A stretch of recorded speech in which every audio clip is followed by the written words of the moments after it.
आपने दर्शन किया चंद्रशेखर बाबा का?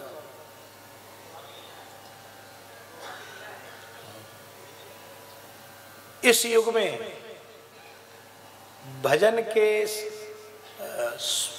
का जो साक्षात स्वरूप है उसकी वे प्रतिमूर्ति थी।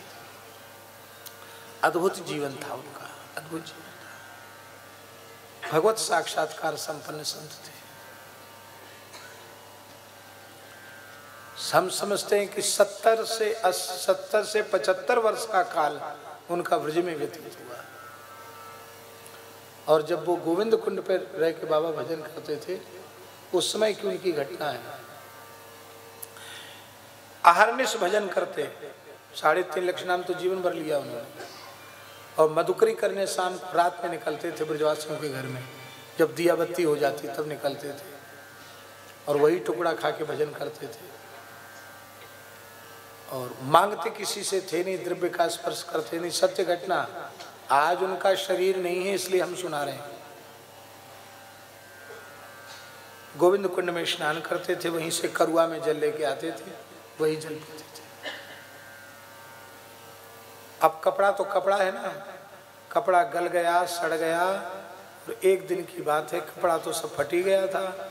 लंगोटी कौपीन कपड़ा वो कई जगह से गांठ बांध के उसको जोड़ा गया था, पर वो इतना गल गया कि वो गिर गया और अब कपड़ा उन पर नहीं रह गया, वे नग्न हो गए।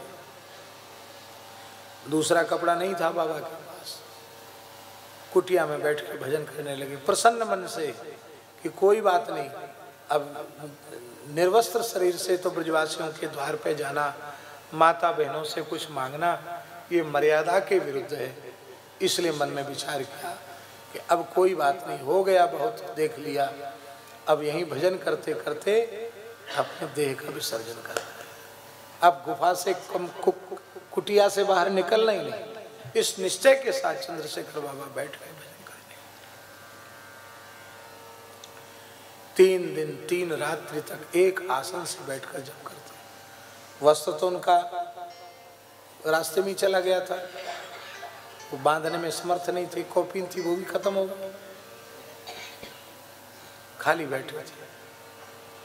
तीसरे दिन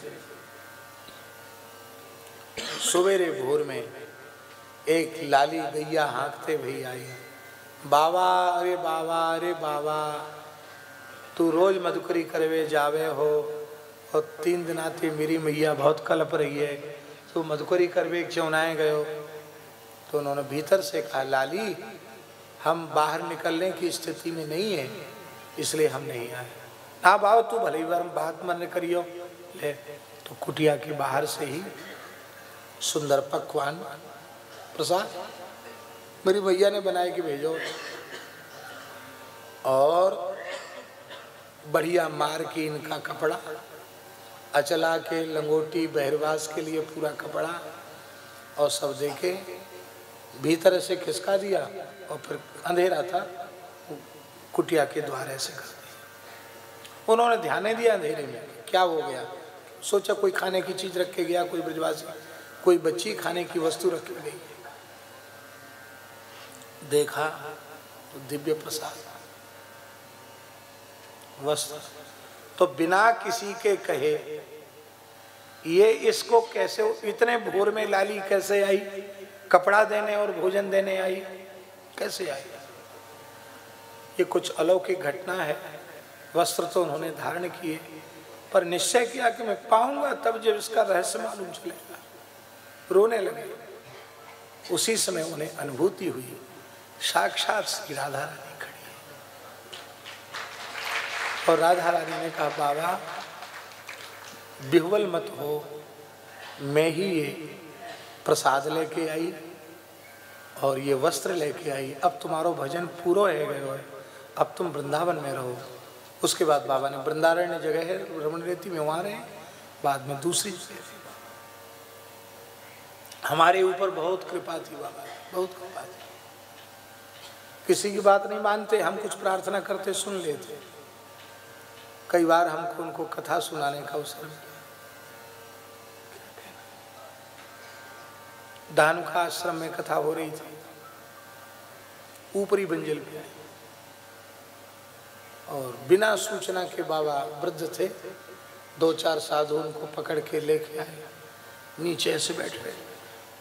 हम तो एकदम कांप गए, बाबा कैसे? सबको बड़ा आश्चर्य हुआ कि बाबा कैसे आ गए। श्री वृंदावन बिहारी लाल की जय।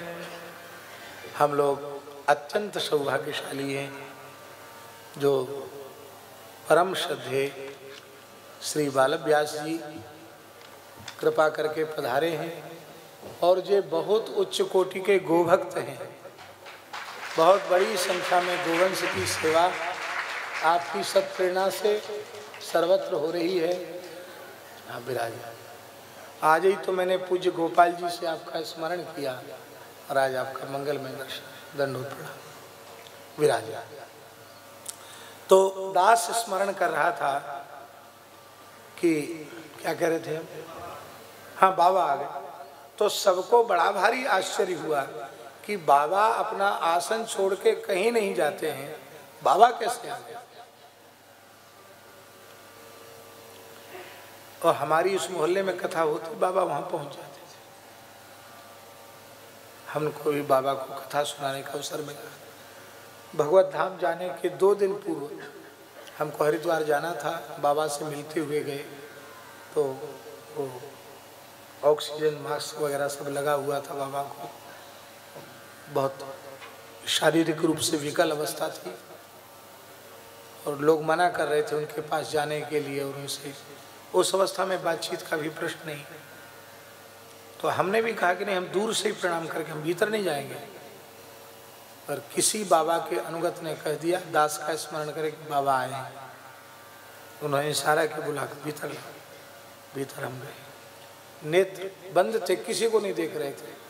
हमको उन्होंने नेत्र खोल के देखा, ऐसे करे और अंतिम चौपाई हमको जो अपनी वाणी से सुनाई, अब मोहि भाव भरोसा हनुमंता, बिनु हरि कृपा मिले नहीं संता। ये अंतिम पंक्ति थी उनके मुंह से निकली।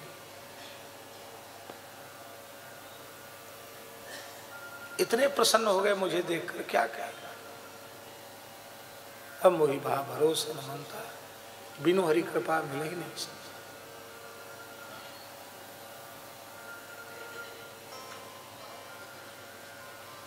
ये हम इसलिए निवेदन कर रहे हैं कि आप संदेह मत करो, आज भी ऐसे संत हैं जिनको धाम के दिव्य चिन्मय रसमय स्वरूप का साक्षात अनुभव होता है अथवा अनुभव हुआ है।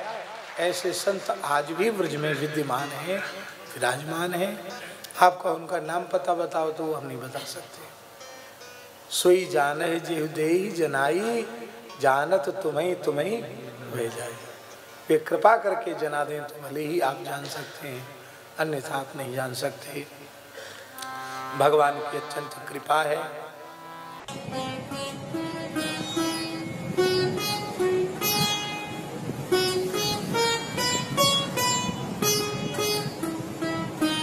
श्री सीताराम प्रतिदिन सत्संग एवं दर्शन के लिए श्री महाराज जी के ऑफिशियल चैनल को जरूर सब्सक्राइब करें।